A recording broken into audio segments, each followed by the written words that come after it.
Y ahora la entrevista. Seguí escuchando el Ágora en Radio Nacional.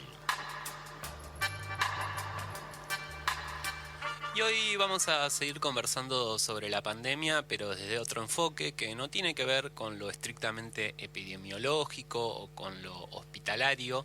No vamos a hablar de contagios, no vamos a hablar de fases, no vamos a hablar de ocupación de camas. Nos interesa hoy abordar otra faceta de la pandemia que tiene que ver con las consecuencias psicológicas del aislamiento, de la pandemia, máxime después de 6 meses, ¿no? De esta situación que parece que el pico no viene nunca en nuestro país y no se sabe cuándo vamos a salir de esto.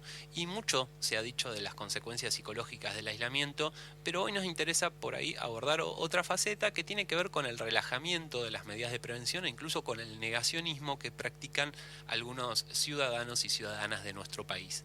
Para conversar de este y otros temas estamos ahora en comunicación con la psicóloga Rocío Galindo. Rocío, ¿cómo estás? Victoria y Juan Ignacio te saludan. ¿Cómo están? Bien. ¿Nos escuchás bien? Sí, los escucho perfecto. No, porque al principio te escuchábamos un poco bajito. ¿Ustedes me escuchan bien ahí? Sí, ahora sí, cuando saludaste, ¿no? Pero ahora por suerte te estamos escuchando de 10. Bueno, genial.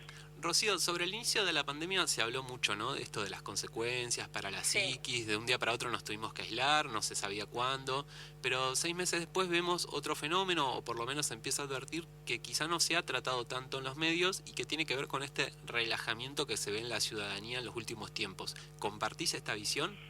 Sí, totalmente. Los primeros tiempos, las primeras semanas, los primeros meses, les diría, de la cuarentena como medida de cuidado en relación a la pandemia, se ponía mucho énfasis en eso. De hecho, hubo gente que se animó como a anticipar epidemias de patologías en salud mental, ¿no? Sí. Anticipadamente, pero también se veían estos mensajes más vinculados, podríamos decir, como a la sobreadaptación o a la hiperproductividad, digamos, ¿no? Al intentar seguir la vida dentro de nuestras casas como si nada pasara. ¿Vieron este furor que había de, entrenar, cocinar, hacer todo desde casa como si no estuviera pasando nada? Sí, o ¿no? como que incluso tendrías que trabajar más porque no estabas ocupando quizá el tiempo en trabajar, entonces tenías que volcar esa productividad en otro sentido. Exactamente. Vos usabas la palabra negación, ¿no? Casi como si estuviéramos haciendo una negación de lo que estuviera pasando afuera, un repliegue hacia adentro, pero de seguir como en esta cosa productiva, ¿no? De no parar. Y un tiempo después nos encontramos con que esta negación sigue apareciendo, pero más desde el lugar, podríamos decir, Alicia Stolkiner, que es una psicóloga especializada en salud pública, habla de la naturalización del riesgo, ¿no? Cómo se naturalizan ciertos riesgos a partir de ciertos discursos. Por supuesto que esto no viene de la nada, ¿no? Son ciertos discursos, muchos de ellos mediáticos, que hacen como un fuerte cuestionamiento de las políticas de cuidado, ¿no? De las medidas de cuidado de sí y de otros, ¿no? Uno ve estas marchas, estas manifestaciones, ¿no? Incluso hemos visto quemas de barbijo, digamos, situaciones realmente preocupantes, podríamos decir, por el tipo de mecanismos psíquicos que implican, que es la negación de la realidad que encontramos en este tiempo, ¿no?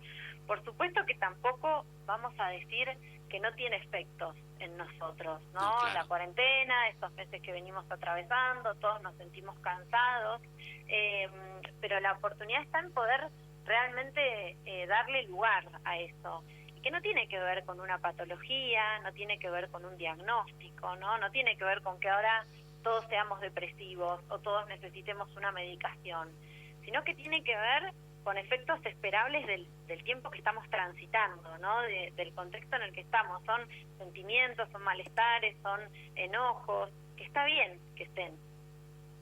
Ro, y en ese sentido yo te quería consultar, por supuesto al inicio de la pandemia lo que se priorizó fue la cuestión de la salud física, el tratar de evitar a toda costa los contagios del coronavirus. Sí. Sin embargo, pudimos ver que no se le daba tanta importancia al concepto de la salud mental.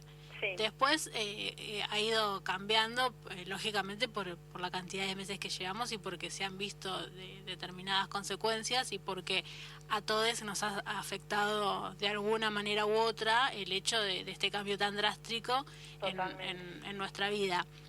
¿Vos cómo ves esa situación? ¿Cómo ves las políticas públicas y cómo ves desde el Estado cómo se ha abordado esto? Bueno, de hecho, esta psicóloga que les mencionaba hace un ratito, que es Alicia Stolkiner, forma parte, digamos, del equipo de trabajo desde el que se fueron tomando estas decisiones.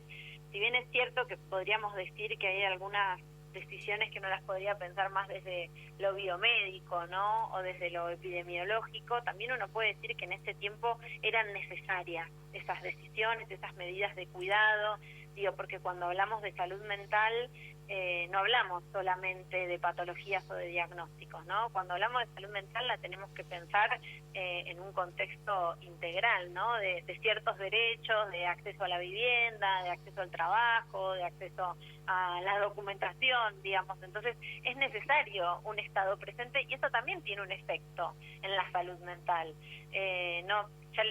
Esto que les decía, ¿no? La salud mental no es solo no estar triste o no sentirte angustiado a veces. Salud mental también es acceso a ser un sujeto de derecho. Y en ese sentido, bueno, las medidas, las políticas de cuidado fueron en ese sentido.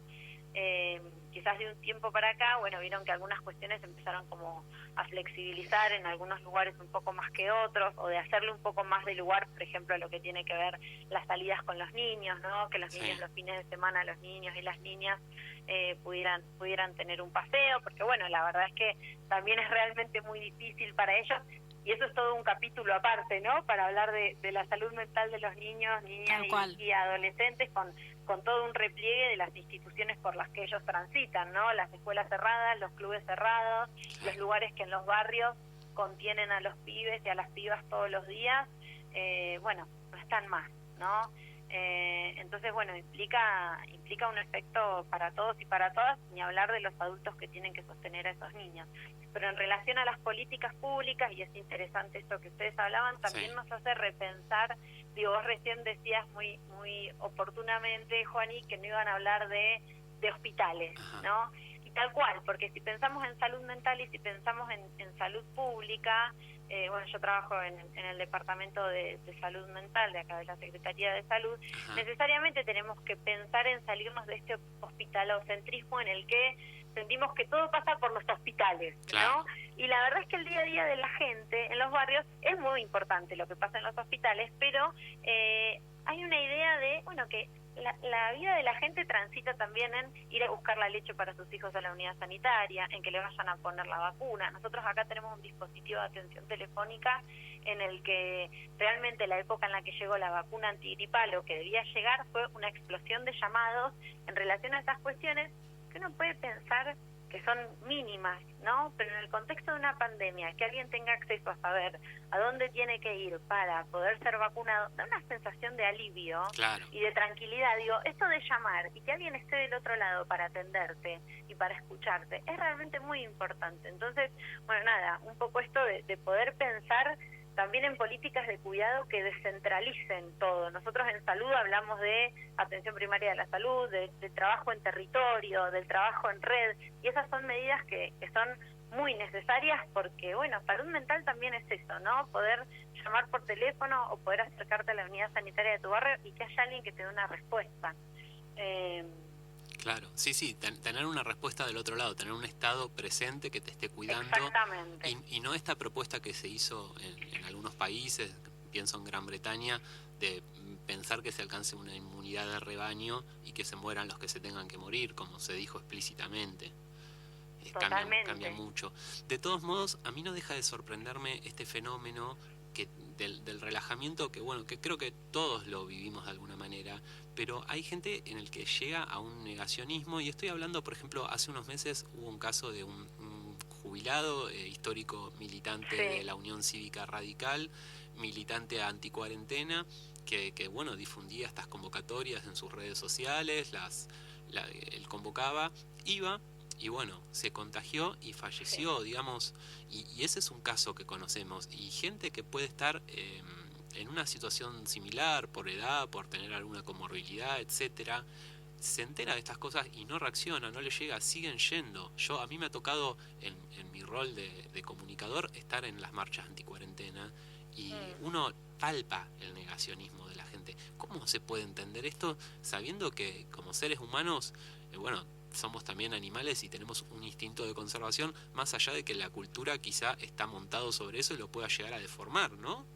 Sí, es re interesante la pregunta porque, bueno, nada, podríamos hablar horas sobre esto, ¿no? Sí. Digo, cuando hablamos del contexto que estamos atravesando, necesariamente estamos todos haciendo colectivamente un duelo, ¿no? A cada uno lo atraviesa de distintos modos, acorde a su situación. Ya sabemos que la pandemia no es la misma para todas, pero claro, sí todos estamos transitando una especie de duelo, de pérdida de lo que era nuestra normalidad, ¿no? De la caída de ciertas certezas, de proyectos que todos y todas teníamos para este año. Y no es algo fácil de encontrarse con eso, ¿no? De encontrarse con esa sensación de incertidumbre, sobre todo donde estamos muy acostumbrados a estos discursos de si querés podés, ¿no? Si se quiere se puede, esta cuestión medio meritocrática, pero además de andar como con una certeza de que todo es posible, ¿no? Claro. Y un poco lo que nos encontramos en este tiempo es con el cuestionamiento de todo eso. Y la verdad que no es tan fácil transitarlo y aparecen, por eso decía esto, como estos mecanismos psíquicos más de la desmentida, de la negación, incluso como vos bien decías, a costa de uno mismo, claro, ¿no? Viste cuando a veces uno piensa, pero como esta persona, o hace un tiempo cuando fue lo de Vicentín, ¿no? Que se dice, como esta persona que está con un duna tiene un cartel de yo apoyo a Vicentín, ¿no? Ciertas decisiones que toman los sujetos, que toman algunas personas de la población, que van en contra de sí mismos, ¿no? Que atentan contra sí mismos. Lo que pasa es que son decisiones o movimientos que van un poco más allá de lo que uno podría pensar como mecanismos conscientes, digamos, claro, ¿no? Porque en el muchas caso, veces inoculados con odio, ¿no? Inoculados con odio, con mensajes. Y eso también, hablando de salud mental, es un deterioro de la salud mental, ciertos bombardeos mediáticos, ¿no? Permitime, Rocío, una cuestión, porque por ejemplo vos decías el caso de Vicentín, y yo entiendo que una persona que por ahí trabaja 12, 16 horas al día, que tiene que changuear, que está sobrepasada, que está estresada, que tiene bronca porque no le alcanza la plata, llega a la casa y consume estos discursos de odio, estos discursos que confunden. Pero en el caso de un virus, o sea, ¿cómo se puede politizar un virus? Eso no deja de sorprenderme. Bueno, porque también está el planteo esto de yo soy valiente y es una cuestión de miedo, y cómo ves un virus como si fuera un enemigo de una guerra, por ejemplo. Es muy loco eso también. Sí, y una desmentida de la fragilidad, ¿no? De esto que les decía, una desmentida de la incertidumbre, de la fragilidad, de encontrar que a veces, bueno, uno no puede, y también a veces es un poco como más piola o más liviano poder encontrar a otro como responsable, ¿no? Claro. Enojarse con otro, por eso este enojo que aparece, ¿no? Enojarse con otro, ya sea con el presidente, con el intendente, con el gobernador, con quien sea, ¿no? Enojarse con otro y responsabilizarlo un poco de lo que a mí me pasa o de lo que nos está pasando a todos. Y también existe el fenómeno inverso de encontrar una solución mágica. Pienso, por ejemplo, en el dióxido de cloro y en muchísima gente que dice, no, esto hay que probarlo, porque mucha gente dice que es una solución, probémoslo, no perdemos nada con probarlo. Y en realidad hay estudios, no hay ninguna confirmación de que sirva, sí, al contrario, de que es nocivo para la salud, pero yo veo que mucha gente es como que necesita que haya una solución, que la pueda encontrar y que la pueda encontrar en la medida de lo posible, de manera lo más inmediata posible. Hay también algo de eso, ¿no? De negar el peligro o de generar o de inventarse una solución mágica que nos va a resolver todo. Sí, y es lo más preocupante, porque es esto que hablábamos, ¿no? Vos hablabas de negación o de negacionismo, nosotros hablamos a veces en salud mental como de desmentida, ¿no? Que es lo más preocupante, no porque sea una patología ni porque vayamos a hacer un diagnóstico de eso, sino como mecanismo, ¿no? Como si no quisieran enterarse de nada de lo que está pasando, ¿no? Como si uno dijera, bueno, miro para otro lado y hago como que nada de esto que está pasando y sigo, ¿no? Lo que pasa que en ese seguir no solo se pone en riesgo a sí mismo, sino que pone en riesgo a terceros. Entonces, son mecanismos muy complicados. Lo que pasa que tampoco es fácil para todos y para todas atravesarlo un poco con esto que decían ustedes, ¿no? Con esta incertidumbre, con esta tristeza que tenemos por momentos, con este no saber qué va a pasar. Tampoco es fácil, ¿no? Pero les diría que es como el modo más sano de transitarlo. El modo más sano y más responsable en relación al cuidado de sí y de terceros. Bien. Ro, nos quedan unos minutitos y te quería preguntar por otra cuestión que es como una preocupación o una sensación que me llega bastante. Mucha de la gente que nos escucha y que lee el Ágora Digital son adultos y adultas mayores, y hay como también una sensación de que no va a haber una... no se ve el fin de esto. Ay, ¿Sí? ¿Nos perdón, escuchás? se me cortó un segundito. Te escuché hasta lo de adultos mayores y ahí sí, se me cortó. te repito. Te decía que en muchos adultos mayores veo esta sensación de que no hay un final de esta pandemia a la vista. Está bien que ahora apareció la vacuna, ¿no? Pero en un primer momento no se sabía si se iba a salir de esta situación, si se iba a poder volver a viajar. Y hay mucha gente que por ahí ya está en una edad avanzada, que se ha jubilado, que quiere justamente disfrutar sus últimos años de vida, sea viajando o no, pero es como que dice, bueno, voy a tener que vivir en el confinamiento mis últimos años de vida, y es realmente sombrío para esta gente. ¿Qué mensaje le podrías mandar a esos adultos mayores? ¿Qué palabras de contención le podemos dar desde este espacio? Sí, es interesante lo que vos planteás, porque tanto los adultos mayores como niños, niñas y adolescentes son como los dos grupos etarios que quedan como más vulnerables en este contexto, ¿no? Y por ahí a veces los niños, las niñas, los adolescentes tienen más posibilidad como de hacer ruido, ¿no? Sí. Para un poco escuchados en el malestar que les implica, y a veces los adultos mayores, como vos decís, quedan en un lugar más como de repliegue, ¿no? Justamente, más de aislamiento. La verdad que en este tiempo se han armado casi desde el inicio de la medida del ASPO diversos dispositivos de contención, de escucha y de acompañamiento.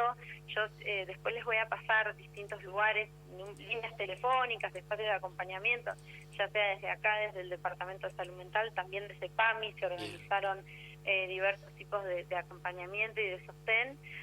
Porque lo importante es no quedarse solo en este tiempo. Y no quedarse solo, nosotros siempre decimos, el distanciamiento es físico, no es social, ¿no? Claro. Entonces, lo importante es poder seguir en contacto con los afectos, con las cosas que les gustan, un modo de seguir, te diría como de no desvitalizarse, ¿viste? Esto que vos decís como que lo vas contando y decís, suena como un panorama bastante sombrío, ¿no? Entonces, claro, bueno, como encontrar el modo de no desvitalizarse y de, aunque cueste, poder seguir enganchado con esas cosas que nos gustan, con esas cosas que nos hacen bien, ¿no? Salir a dar una vueltita a la manzana. Nosotros acá muchas veces nos llaman y a veces nos llaman 2 o 3 veces por semana y conversamos un ratito, y donde, bueno, con todos los cuidados que sea posible, a veces salir a dar una vuelta a la manzana, ¿no? Estar al sol, tampoco quedarse tan solos y tan solas. Pero sobre todo diría eso, ¿no? De poder seguir enganchados con lo que les gusta. Y también pensar que, bueno, es verdad que esto es incierto y que no sabemos, pero también sabemos que queda poco, ¿no? Sí. No sabemos bien cuánto queda, pero sabemos que queda poco, que ya transitamos una gran parte, y que, bueno, probablemente en un tiempo esto pueda resolverse. Entonces, bueno, esas cosas, digo, no quedarse solos, hay lugares donde pueden llamar, hay gente que los puede acompañar, no desvitalizarse, seguir en contacto con lo que les gusta, y pensar que esto es por un tiempito más. Bien, no es para siempre. Bien, bueno, hay que agarrarse a esa esperanza, y que es más fuerte aún con esta noticia de la inminente llegada de una vacuna, que ya la tendríamos a más tardar para mediados del año que viene. Suena mucho de esta forma, pero con un poquito de suerte la tendremos en el primer trimestre del año que viene. Así que son unos meses más. Rocío, muchísimas gracias por esta comunicación y por ayudarnos a entender estas cuestiones que tienen que ver con la pandemia y que a veces las dejamos de lado por llevar la coyuntura política o los datos epidemiológicos de ocupación de camas y todas estas cosas que hablábamos. No, gracias a ustedes por interesarse en el tema, y lo que necesiten, ya saben que estoy. Muchísimas gracias.